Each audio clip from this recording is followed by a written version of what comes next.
training session called Process Trumps Motivation. This is being presented to you today on behalf of my partnership with Agentbox. And when we run these training sessions, I always bring head of sales, the sales director from Agentbox, ex-real estate, by the way, understands our world. How you going, David? Doing well, mate. You know, just trying to keep up with everything that's happening in the market. Every office I speak to is getting slammed at the moment. So I think it's a very topical topic. It's what everyone needs right now. Yeah, so I think what we're seeing at the moment, David, as this audience builds up, I'm mindful of not starting till, just after 2:00. I think what we've got at the moment that I'm seeing in real estate is a bit of a sprint to Easter. There is sellers that are coming on the market, and for those that run in auction areas, David, the 27th of March will be the super Saturday of 2021. I have not seen this level of auctions booked in, even though agents generally are saying we wish we had more stock. If you actually look at the data, David, the 27th of March, which is the week before Easter, so everyone's rushing to get those properties actually up for auction just before Good Friday. It's gonna be a very hectic period. Yeah, I think it will be. All of our offices are absolutely flat out, and it's just trying to handle the volume. Like, you're getting inquiries coming in, lots of open for inspections. There is lots and lots of people to call back and to manage, and that can be a big task, and that's only going to continue for the next, as you say, the next month or so leading up to that before Easter. And I don't know, you're often the king of predictions, but from Easter onwards, is this going to continue? Yeah, there's nothing to suggest otherwise. And today, the session that we're going to run for around 45 minutes is being called Process Trumps Motivation. Process Trumps Motivation. And the reason, David, I want to do this topic is that I can't help it. When I look at real estate agents across Australia and New Zealand that seem to have a sustainable, long-term business that doesn't fluctuate dramatically, they seem to have various processes, checklists, and an operating pattern that ensures that stuff gets done even if they don't feel like doing it. No different to a pilot that is taking off. We'll say to the co-pilot, hydraulics check, A-meter pressed. I've made that up. I don't know what words they're using. The point is that what they're going through is a process, because if they're not feeling fantastic or whatever the reason, they know that they're going back to a set and forget, predictable, repeatable process. And today, David, the plan is that you and I are going to run them through a sample of what rituals and processes look like for a good sales agent. And you'll just sort of chime in and talk about, hey, this is what that means in an Agentbox lens, right? So the most important thing, David, we should touch on here is this. Don't expect a CRM system to be plugged into your office and you say, okay, that's it. I am now a process-driven machine.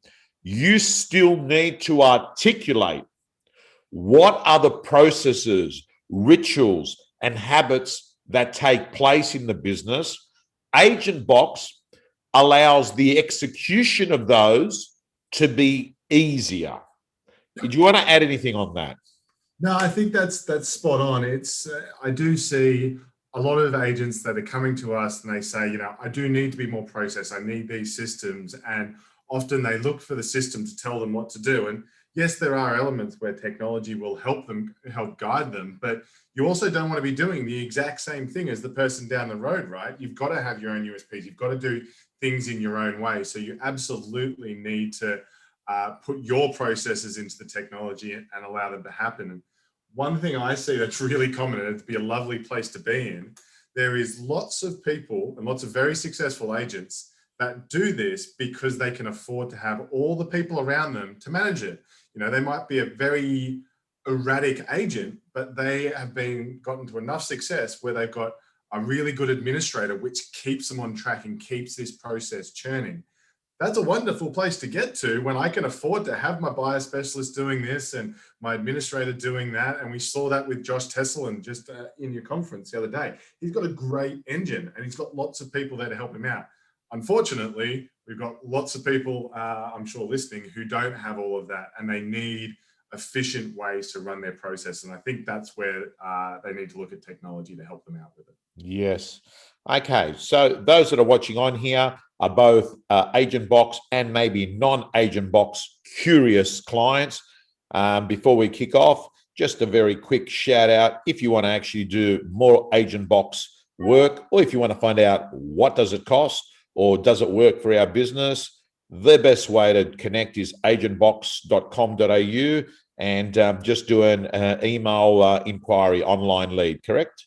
Yeah, absolutely. And, you know, the whole process there is we actually conduct kind of one-on-one demonstrations. Our sales team really do want to understand how the office works so we can show how the system's going to work for them, not them have to adapt so much to work to the business as well.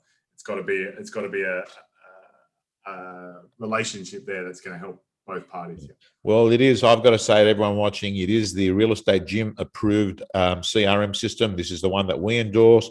My closest friends and clients are mainly using Agentbox, whether it's Phil Harris, who I just got off the phone with from Harris Real Estate, whether it's the John McGrath and his company, the Bell offices, the list goes on. It is the system the best are using. In fact, what I'm going to say to you is the REB top 100, top 60 out of the 100 agents are also the users of the system. So let's move on to the seminar.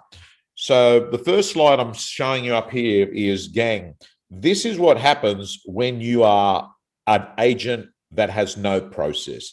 This is what happens when you are an agent operating in a world of chaos, not in a world of order. And what happens is that your behavior is reflected in your income. And that line that goes up and down actually is a very accurate diagram of what GCI looks like for the average agent in real estate. Now, yes, there are seasonal changes to real estate, but most of the reasons as to why agents' income is good one month, bad another month, is that they don't have set and forget processes, which mean that when things get busy, the original habits and behaviors are still happening. And I'm going to move on to the next slide and actually just show an example of what one of the things that I've got in the real estate gym as being a process, and that is a marketing calendar. So, David, as you can see here, January to December with different ticks on the various initiatives. This is something that if you went to Coca-Cola or you went to any organization that is in the business of actually selling products to customers, they will have a sales department and they will have a marketing department. Now, in real estate, and I know that that's the case with Agentbox, you've got marketing that's separated from sales. With real estate, often what you've got is the real estate agent is the chief marketing officer. The real estate agent is the chief sales officer. The real estate agent is everything, right? So what it means you've got to do is start and say, here is my plan for the next 12 months. This is what actually happens with these events. This is what actually happens with these initiatives. And I've got to say, David, what you'll find is that if you've got a 12-month set and forget calendar, you will have a predictable inflow of listing leads coming in. Yep, spot on. And I think this is actually where I often start with a lot of the clients that I speak to, which is, they come to the CRM to be kind of told what to do. And I said, no, take a step back. What does the plan look like first? What are all these activities that you want to be doing? And then let's identify the ones that you can do efficiently in the CRM. Like, I think the third one down there is you just listed and just sold. Awesome. I can automate that for you. But you need to have the plan first and then look for the technology to help you apply it and make it repeatable and efficient. So, yeah, spot on. Now, anyone watching right now would be aware that what you should be focusing when we go across this column, it is the competition. So you're saying, hey, this is what needs to be doing right now. And I've got to say to you, everyone listening here, please understand, getting leads is one of the most critical parts of real estate, because a lead leads to a listing, leads to a sale, leads to payday. Nothing happens without generating leads.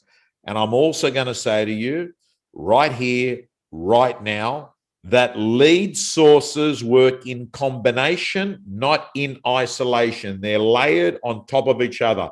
You don't want to be a one-trick pony. And I'm going to move on to the next slide. And these two slides, David, are slides that give agents a template. Let's call it a blueprint, if you like, of what a typical day for the average agent in Australia and New Zealand should look like. You can actually make variances to suit your personality, your resources, your team unit, your marketplace. But let's go through it. Have a standard wake-up time. Have a morning ritual. Sit down if you've got team members and spend 5 or 10 minutes having a quick huddle, not hugging each other, but actually talking about what's going to happen today, what carried forward from yesterday, what are our appointments, who's doing what. Then, most important task, never start a day till it's finished in writing. Everyone should have their 5 most important tasks they need to achieve that day. 2 hours of power prospecting per day. Review your current deals. Do 4 social media posts. Make sure you speak to your vendors. A minimum of 30 minutes of personal development. Why? Because to be successful in real estate, you've got to have a positive mind. And I've never, ever seen a strong agent having a negative mind. Work on yourself, for yourself, by yourself.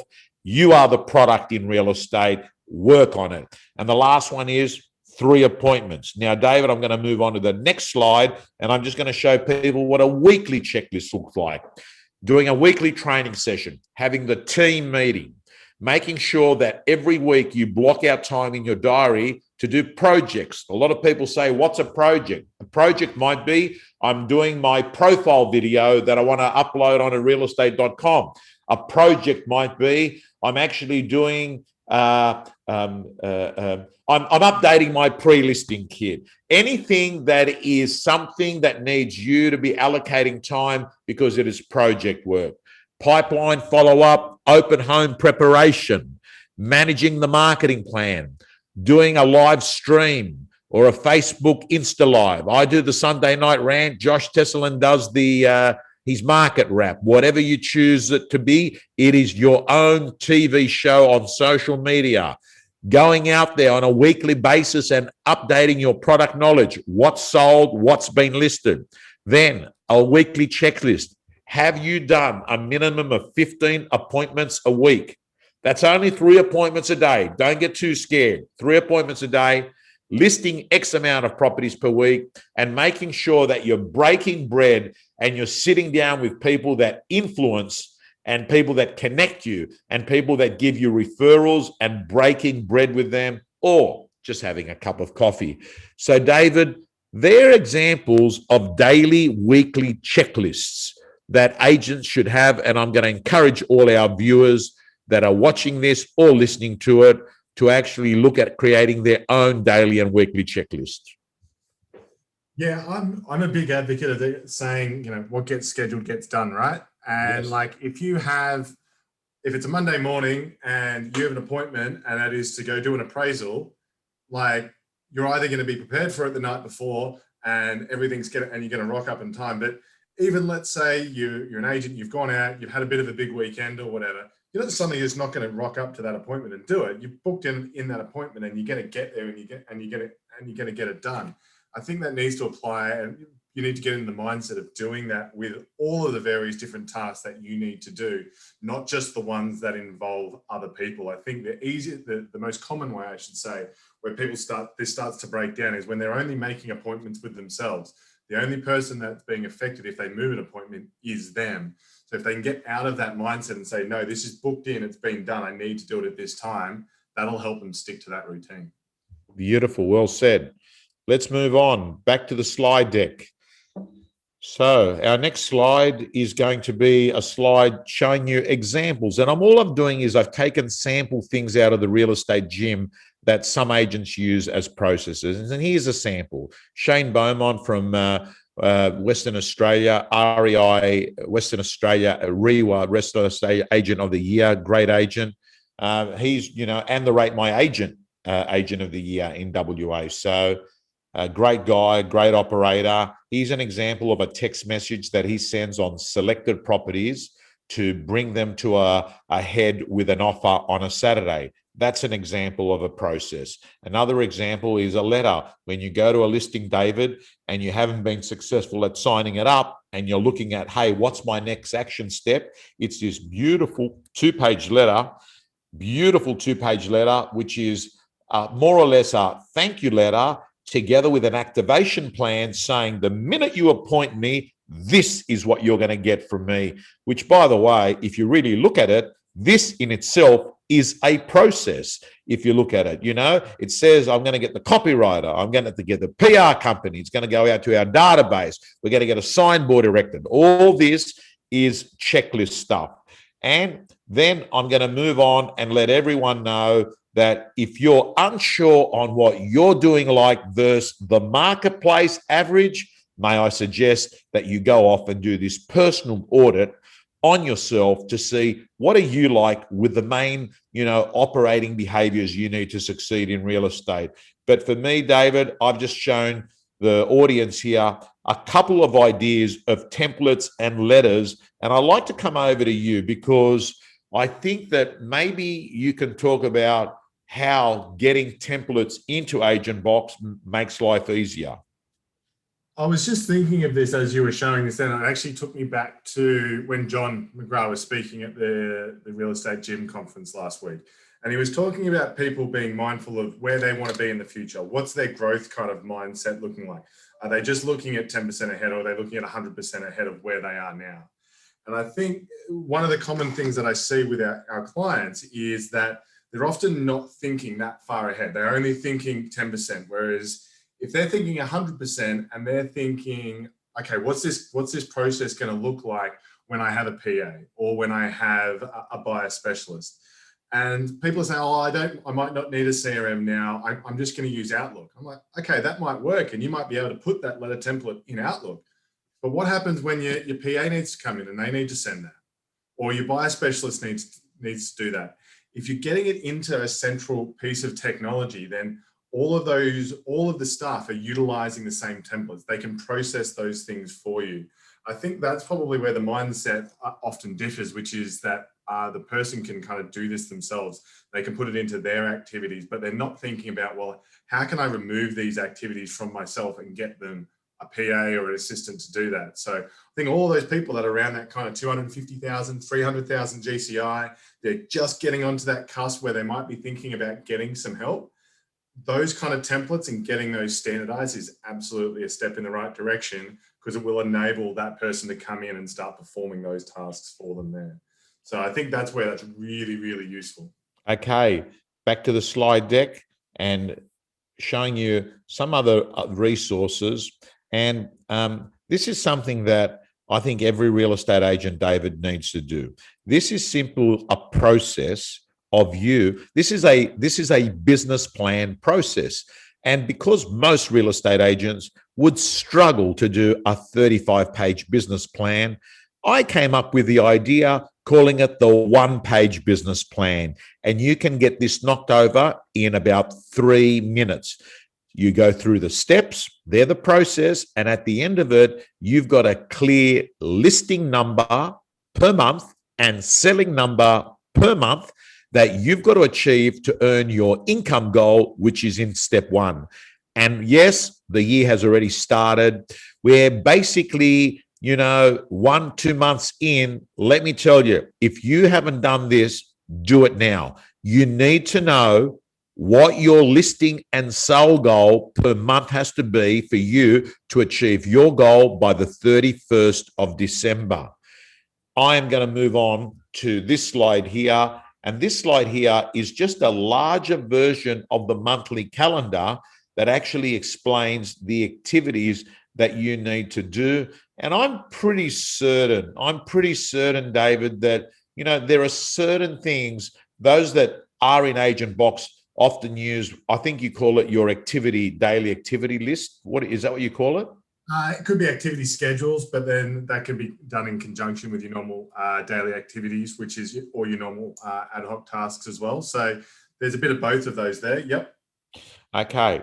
Then I've got another checklist, and that is your monthly check-in, right? So what gets scheduled gets done, and what you measure, you manage. So here is an example. So all the real estate gym members have got a success journal, and in that success journal, it's got pages that you keep yourself accountable.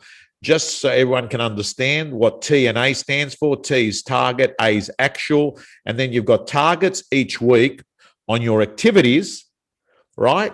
And then you write down as well at the start of each month your top 3 personal goals, your top 3 business goals, and you've pretty much got yourself your own self-coach. This is how to be your own coach, by sort of saying, here are the numbers, this is what I've got to do.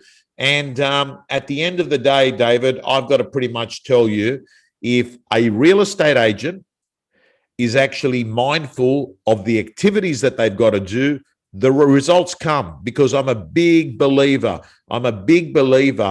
Focus on what you've got control of, and the results will come. And everything that was shown in that slide is controllable. You can control how much of each of those activities that you do. But David, I've gone through there for the last 20 or so minutes, examples of some processes, checklists that you need. And I've also included a media audit. This is another process just to see what you're like. Out of 10, 10 being the best, 0 being the worst. Score yourself on traditional media, digital media, and social media, because right now I want everyone to know that if you're in real estate business, you're in show business. It is a marketing business. People don't know about you, you get no calls. You get no business. And the last 2 slides I want to touch on, David, before we actually have a bit of a summary on this whole conversation, is the listing management system checklist. So what we clearly know is if you give high-level vendor management to a listing, you will actually have a higher probability of having that property sold in the lowest days on market. And we clearly know the 2 best vendor management tools you've got is a letter and an offer. Hence this table. This simple template allows a real estate agent to checklist off every week that they have sent that client a letter and that client has received an offer. Because if you do this checklist, you're going to get a vendor who's going to have a realistic expectation of the marketplace. And we clearly know they're the ones that sell. And then the last slide I'm going to show before me and you do a bit, it should be you and I. I'm sorry, it should be you and I. Susan sitting there in the background, making sure that my public school education doesn't get in the way of a good presentation. So, David, the last checklist I like is one that is a habit former template. It's basically, and this has come from the book James Clear, Atomic Habits, who basically says, if you want to create something to be repeatable, habitual, try and go 31 days and tick it off, because it somehow gets ingrained into your DNA, whether it's brushing your teeth, whether it's calling back a vendor, whether it's doing 2 hours of prospecting, whether it's going to the gym. All we clearly know, first you make your habits, then your habits make you. I do like that slide, and it was something I wrote down as I was making some notes and thoughts about this webinar, and there is also another slide a bit earlier that we'll come back to, because those calculations for performance and targets versus actuals can all be done actually within Agentbox. But just on habits, because this is a really interesting one, and it is a common one that I find with clients, is that everyone wants to make change, but then they don't necessarily aren't prepared to change themselves to make that happen, right? So I get clients coming to me, they're either working in another CRM, they might, let's use Outlook for an example, and they've got all of these habits and they're putting all of this data in, they meet a new person, they put them into their address book, and then they come and get Agentbox or a particular CRM, and you check in with them after a couple of months and they're like, well, are you getting everything you want out of it? And sometimes they're saying yeah, sometimes they're saying no. But what I found is they haven't changed their habits. They're still putting all their contacts into Outlook, or they're, adding them to their phone. I said, well, hold on. If you just change that one habit, so when someone calls, you open up the Agentbox app and you put the person into your contact database there, then if you want to bulk email to them, if you want to set a task, it can all happen. But it's just people are not, if you're not prepared to change the habits to make that happen, then you're not going to be able to go to that next level, to take advantage of all of that functionality, which was often the reason why people will change CRMs and do that anyway. And I think that's a really common one. I think people really need to look at what they're doing habitually, look at the ones that they that are good, that they should be doing and they should continue. Look at the ones that are say, not so much. What can we change to really take themselves to the next level? So, David, I'm just going to give everyone that's watching this, and I'm going to get you to participate in this. Sorry to spring this on you, but this is a very good example of what you just talked about things that we unconsciously are doing, which are habitual. Some of them help us, and some of them hurt us. An example of a habit is this. I want you to put your two hands apart like this. Okay. Right. And now I want you to bring them together. Thumbs on there. Okay. Now, what I want you to do is to put your hands apart, and I want you to do it again, but this time I want you to have the other thumb on top. So with it, right? Yeah, that's not comfortable. Okay, it's not natural, because your natural tendency is to have done it the first way, right? So what we're sort of saying is that's just a metaphorical example that there are so many things that you're doing on autopilot, and when you change it, the first time you change, it's awkward. It feels weird and strange.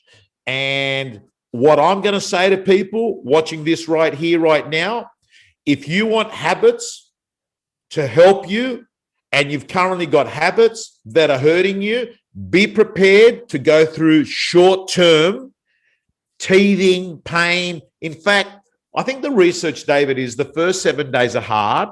The next 7 days feel better.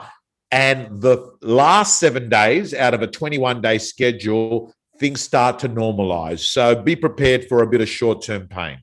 I'll give you an example, right? We get a lot of an older demographic who are sometimes not as tech savvy, right? But they see, okay, we've got to make a change. We want to get on technology. We want to start using the systems. And one of them may say, well, I've been taking names and open for inspections on pen and paper for the last 30 years of my life. That's how I'm happy to do it. I've got all my little habits where I'm, possible vendor, and I make all my notes and it works for me. Problem is, I've got to re-enter that into my CRM. I can't communicate with them with buyers. I've got to go back to the office to send them contracts. The process is too slow. So they get Agentbox, and the first time they go out, they open up the app and they start checking people in.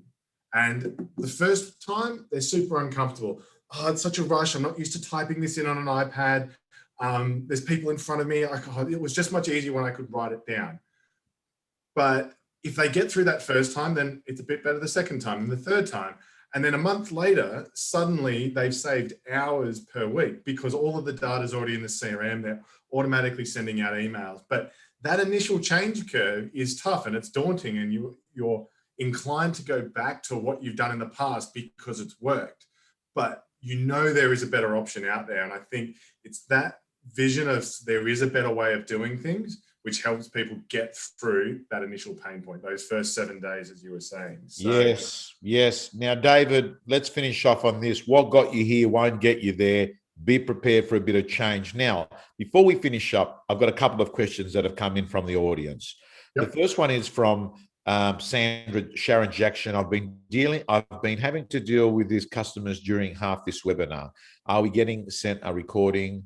Yes, if you've been on the list of people that registered, I do believe that you will get a copy of the recording.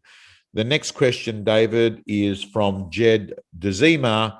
Should the agent use the CRM system as the office? I think the question is, does the agent have to use the same system? Should the agent use the same CRM? Oh, should the agent use the same CRM as an office? Yeah, have you got a view on that? I do, and it's actually a complex topic because there is a lot of circumstances around what's going to be right, and it will change agent to agent, office to office. I'm a big fan of the comments around it has got probably more to do with the culture within the office than the actual technology itself. Most offices, though, are generally working together in a general sense. The agents are there to support each other. There's enough competition outside of the office, so they don't have to worry about sharing the same system as the office is using. Now, if we relate that to what we're talking about today, which is process, absolutely, it's going to allow you as an agent to operate in a much more process-driven way if you're using the same CRM as the office, because the templates that you showed, they can be sent out by the administrators. You're not re-entering the same data. The listing information that the administrator might put in through a sale is all going into the system. So absolutely, there can be a lot of benefits to using the same system as the office because it'll be more efficient. But you do have to take into account the cultural aspects. Can I ask, David, do you have clients on your books that use a different system than, do you have Agentbox salespeople working for an office that don't use Agentbox as their system? We absolutely do. So there's 3 different, there we go. So Jed has just responded there. He uses Agentbox himself because his company is using My Desktop. So he's decided to use his own separate system. And that's very common. We have a product for that. It's called Agentbox Ignite. And if the agents want to use their own system, they absolutely can. Agentbox as a product, though, for an office is hyper flexible. So it allows the agents to have enough autonomy while taking the benefits that come from working within the office CRM as well. So absolutely, it can work either way. Jed, you've kind of put there that some of the thing, REA and HomePass and stuff don't link. It's got to do with portal feeding and stuff like that. Be more than happy to have a chat to you offline and show you how we can help with that. But great example that technology will work best when everyone is kind of working within the same system and it's all linked up. David, can I ask that Adrian Robinson has asked a question, which is, I use Agentbox and my co-office doesn't.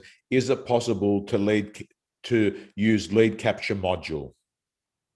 The inquiry capture in Agentbox links with the properties that are being fed from realestate.com. So if I'm operating an office, I send my listings to realestate.com. That means when the inquiries come back, everything all matches up. If you're not using Agentbox as your portal feeder, that can be really difficult because all the IDs and things between the portals are not matching. So that's a really good example where you will get more efficiencies if the office is using Agentbox and you're using that system. So Adrian might have a number of concerns as to why that's been the case, but I would probably suggest if their office isn't using Agentbox, have a look at that, get Agentbox in there, and we'll talk about how that can work. And Adrian can both use the system and so can the office. All righty. Listen, absolute pleasure. If you're currently an Agentbox client and you need some clarification, I think they know the process. They've got account managers, don't they, across each office has got someone that they know that they can ring. There's the support channels, there's account managers, there's of course my details and things as well, which get posted in the real estate gym. So they're more than happy to reach out to me directly, and I'll be happy to help them out and guide them in the right direction. All righty, guys and girls, thanks. And you know what we're doing in March, David? We're doing real estate gym is called Mindset March. We're going to spend the month of March working on the psychology of a mindset, the discipline. And I'll tell you why. Because if you think about it, it's who you've got to be able to do what you've got to do. So it's that make sense, right? Like, for instance, hey, hypothetically, we're making the shift from taking manual names onto actually entering them into straight to Agentbox. What that needs is someone to be disciplined to do that for a period of time. Like, you've got to do it. So we're working on the psychological behaviors of what you need to do to not be soft and to become a black belt of the mind. An absolute pleasure as usual, David. If you're not an Agentbox client, agentbox.com.au, fill out the form and get on the train, because we clearly know process trumps motivation any day of the week. Signing off. Thanks, Tom. Catch you later.